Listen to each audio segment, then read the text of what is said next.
What is up, everyone? Welcome back to another video today. In this video, we are at Omaha Eppley Airfield for the 12th airport update for the month of May 2025. One full year of Omaha Eppley Airfield airport updates. Been a fun first year, and we've got another loaded update with plenty of special liveries and other exciting developments. Starting off at Gate Alpha 1, we have this American Eagle Embraer 175. So we've got yet another gate swap going on here, as American is now taking up residence at this gate. Previously used to be Allegiance Gate. This ride in from Dallas-Fort Worth is Flight 4138, an Envoy-operated flight at 2:13 p.m. ahead of a scheduled 2:39 p.m. arrival. We've got a little aircraft swap on the Atlanta service here, or on at least one of the Atlanta frequencies. The A321 is coming into play. I've seen some of the A320s on the schedule as well, but for the day that I'm doing all of these flights, which is from Friday, May 16th, we have an A321 in the schedule. This ride in from Atlanta is Flight 2495, and this ride in delayed into the overnight hours of Saturday, May 17th at 12:57 a.m., so delayed by 59 minutes for November 111 Delta Charlie. Unique registration on that 321 there. They've got a couple of them like that. Then we move on to the Mad Pup, which is a staple out of ATL, so still going strong with the 717 here. Arriving in as Flight 2632 on the morning frequency at 10:15 a.m. ahead of a scheduled 10:23 a.m. arrival, not 10:32. Then we have our Delta Connection service down below that, two of them in this update. We'll start off with our Detroit service on the CRJ 900, arriving in as Flight 3715, a SkyWest service at 8:57 p.m. ahead of a scheduled 9 p.m. arrival. And I just saw that SkyWest now has a house livery CRJ 900, so that's going to be very interesting to see one of those in the future. I think it is November 817 Sierra Kilo that has this new house livery. So same as on the CRJ 700, but it just looks weird just because it's on the longer aircraft. But maybe Gemini Jets will release it. I know they've got the incoming May announcements delayed right now due to the ongoing tariff situation. Well, it sounds like it's been mostly subsided as there's now a reduced tariff in place, at least temporarily. We'll see if that gets all the way down to zero, and then we'll see if Gemini sends in the May releases in to the U.S. warehouse so that we can get our models, including that Midwest 717, which I have not yet pre-ordered. I was hoping they'd get in time for Airliners International, but based on the looks of it, it may not even arrive until after that. So a bit unfortunate, but we'll see what happens. Still a very fluid situation. Moving along to Gate Alpha 5, we have this Delta Connection Embraer 175 coming in from Salt Lake City as Flight 3706, another SkyWest flight. And this ride in at 11:30 p.m. ahead of a scheduled 11:56 p.m. arrival. Now into our American section, and you can see we do have a different painted aircraft in this case, especially compared to the other American aircraft that would be typically featured here. We actually only have one Eagle aircraft in this case, technically. This 737-800 arrived in from Charlotte as Flight 2210, another flight that arrived in the overnight hours of Saturday, May 17th at 12:20 a.m. This is delayed by just under 2 hours on that aircraft. And then moving up, there's the Republic Airways Embraer 175, which I think is the first time that I'm using this as an actual commercial aircraft in these regular series instead of like random model airports. For instance, I typically would have them in there. I've had it in that series a couple times. I think it was one of the Texas updates that I did. I think it was Lubbock or something like that, where I had this aircraft in, substituted for a private E170.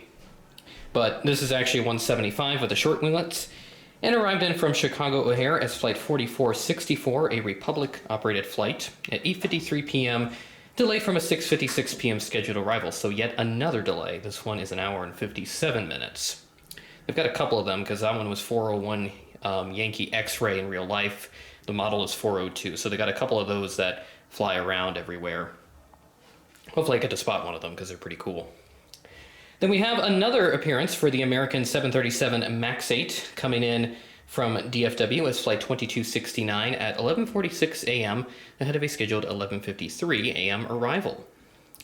Looking strong there as ever. And then we've got West Coast Wonders. Not a substitution this time. This is actually how it is supposed to be in real life. So very happy to see this on the schedule, so I get to use this properly this time. This MAX 9 from Seattle as flight 312.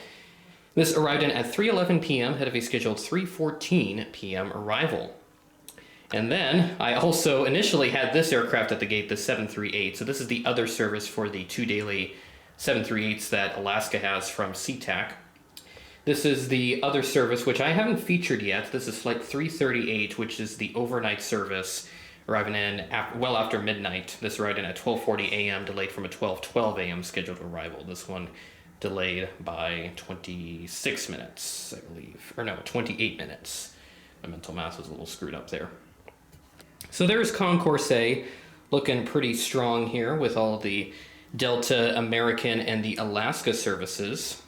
So just look at some of the frequencies for each of the services mentioned. Start off with the DFW frequency heading into next month. It looks like it'll be about 5 times daily, and pretty much all mainline, especially towards the latter half of June. It's all on 737s, A320s. Not seeing too many regional jets in there. Looks like on the weekends, mainly Saturdays, they'll have it on, especially as we get towards the end of the month. And then we'll just check Detroit for fun. That one's 2 to 3 daily, sometimes 4 daily CRJ 900s. I didn't get Minneapolis in here since I didn't have space, but that one is 3 to 4, almost up to 5 daily regional jets as well. So that's also on the CRJ 900. So pretty consistent there. And then Salt Lake City, 2 daily 175s in June, with actually a mainline mixed in there. Okay, so I just noticed this. There is an A220 100 scheduled on Sunday, June 22nd. Very, very fascinating. So hopefully that stays on the schedule. I'll try to get that into the next Omaha Airport update if it doesn't come out by that point. And then let me just see if I miss anything in that department. Okay, Atlanta I haven't hit up yet, so I'll get to that real quick for June. All mainline there, A319, A320, sub-17s in there, and then possibly a swap to another A321 if applicable. And then looking at the Charlotte service that's in here as well for June, 2 to 3 daily, mostly on the main line with 737s and then an occasional Airbus swap. And then there's also regional aircraft on the first Saturday of June, a 175, and then a couple regional jets in there before that swaps over to a main line. So good mix of services here all across the board here at the A gates. And I also have extra piece right over there, that extra pieces of foam that I found. I was organizing some stuff recently, so I found that, and there's a little mini screwdriver, so I just placed that there as sort of just an interesting piece, because why not? I don't have any good construction photos to share from the Omaha Airport Instagram page in this month's update, but they did post that the original expansion piece that they built in the 1980s, that has been demolished to make way for the expansion. So the terminal road would be well off to the side of this table here. I think this is like a 4-foot-ish fold-up table. This one I don't have an insurance plan on, by the way. That's if you know, you know. But yeah, so this would be that airport road, would be well off to the side here. And then this is kind of part of that expansion piece. So again, once I get a better overview of this airport redone, I'll be sure to redo some of those gates. And I know I still have some of the drawings or the lines out for the B gates there. That would be B19 and B20. I know I still have those over there. So that will change eventually. But in the meantime, we will move on over to the B gates for our fully loaded United section. Looking really good here with all of the main line and then the one regional aircraft here. B11 getting some more use, and again misplaced. Try to reflect on all that construction going on, since that gate has been misplaced as a result of all the construction. This 175 came in from San Francisco. It's flight 5913, another SkyWest flight. And this is another delayed flight by 35 minutes, arriving in at 10:25 p.m., delayed from a 9:50 p.m. scheduled arrival. And then we begin the mainline brigade with a look at this MAX 9 from United. Super happy that Gemini jets and NG models have released it, so you've got some choices there. The Gemini one's still really solid, though the NG does have that slightly better mold. The JC Gemini Max is still really good, though, so I definitely recommend assessing both and then just picking whichever one is up to your standards. This MAX 9 came in from Houston as flight 1216 at 11:10 p.m. delay from a 10:30 p.m. scheduled arrival. So another 40-minute delay. What is going on? All the delays here and everything, and something just happened in my background. Oh, that was, I think the Dallas Stars just scored. I got a honky on the background. Chaos continues. It's summer. I'm really just relaxing and just having fun in the process. So we love to see that effort on all fronts. What we also love to see is United Star Alliance, another appearance with this aircraft. So really happy that Gemini released this with the updated livery, the blue engines and the blue winglets, since the older variant had the gray engines to represent the Unicon livery, which had the gray underbelly. The 738 arrived in from Denver as flight 1787 at 11 p.m. ahead of a scheduled 11:15 p.m. arrival. November 76522, one of several that is in United's fleet. Now swinging around, we have our last United mainline here, the 739. And this aircraft is parked at B-14, arriving in from Chicago O'Hare as flight 533. And this ride in at 10:05 p.m., delayed from a 9:23 p.m. scheduled arrival. Another 42-minute delay, so the delays just keep piling up. And then Allegiant, once again, resting here at B-15, their current residence, and as far as I know, I think that's going to be their permanent residence, but they might move again once the new terminal opens up and everything. So this A319 arrived in from Las Vegas is flight 85, and this arrived in at 10:40 a.m. ahead of a scheduled 10:51 a.m. arrival. And just getting a quick check on the Las Vegas frequency, excuse me, that is going to be twice weekly, Monday, Friday here heading into June. It's already twice weekly here through the rest of May, so no major changes to the Vegas service. Full lineup in store for Southwest. I've got all of my Southwest aircraft out on the display today, which is great to have. So we'll go ahead and start way up at the top with the Gemini 737-700 with the splits. This arrived in from Chicago Midway as flight 3854 at 9:19 a.m. ahead of a scheduled 9:30 a.m. arrival. And then our 738 by NG, the very first release. This came in from Las Vegas, Sin City, flight 2669, arriving in at 7:16 p.m., delayed from a 7:05 p.m. scheduled arrival. MAX 8 right next to that, and this one came in from Denver as flight 3775 at 9:51 p.m. ahead of a scheduled 10:05 p.m. arrival. Definitely need to get a new one just because the wing on that one's all messed up, so I'll have to do that at some point. And then the 737-700 blended winglets from Phoenix Sky Harbor, so good representation of the various Southwest destinations. Obviously not the entire thing that they have set up, especially with like the San Diego service coming later this year, so that'll be fun. This arrived in as flight 2129 at 9 p.m., delayed from an 8:40 p.m. scheduled arrival. Great lineup here at the B gates, and there are two more aircrafts. I'll just actually quickly swing on over to those because since they are in the frame here, just barely, right above the top of the terminal building, so that's good framing by me. So we've got a pair of Slate Aviation CRJ 100s. I know the American Eagle is a CRJ 200, but they're basically the same, so not really worried about that too much. The one on the left, this is the aircraft that arrived in from Birmingham. It's flight 998, arriving in at 1:09 p.m., delayed from an 11:53 a.m. scheduled arrival, November 908 Charlie Alpha. And then we have another one from Windsor Locks, Connecticut, arriving in as flight 719 at 1:26 p.m., delayed from an 11:58 a.m. scheduled arrival. So these aircraft delayed, but they arrived about 20 minutes apart from each other.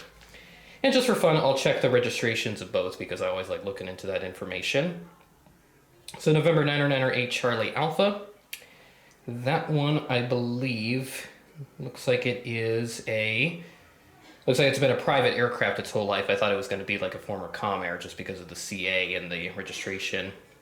Now, 719er Alpha Victor, I think I've seen that one before, especially coming to Sioux Falls.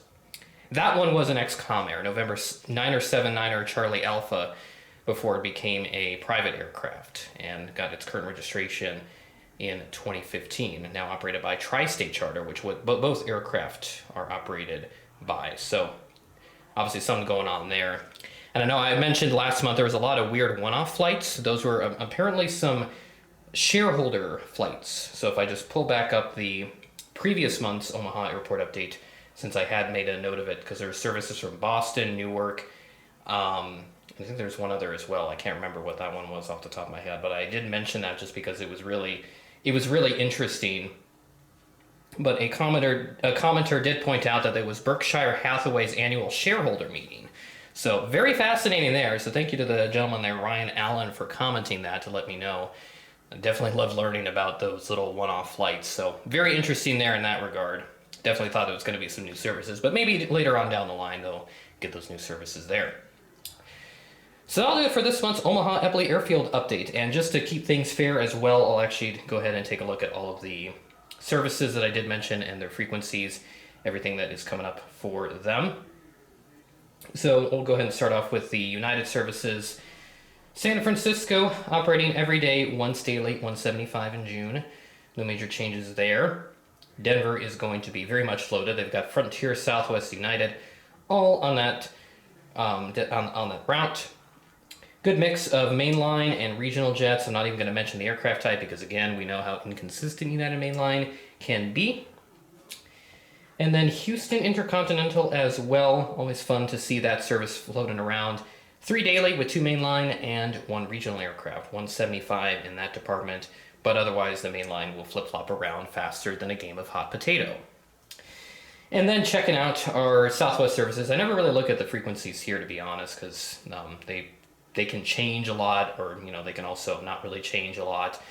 4 to 5 daily, it looks like, for the Midway service, and then for Vegas on the competition there with Allegiant Air. Southwest has 2 daily in May. They'll go up to about 3 daily on some days in June.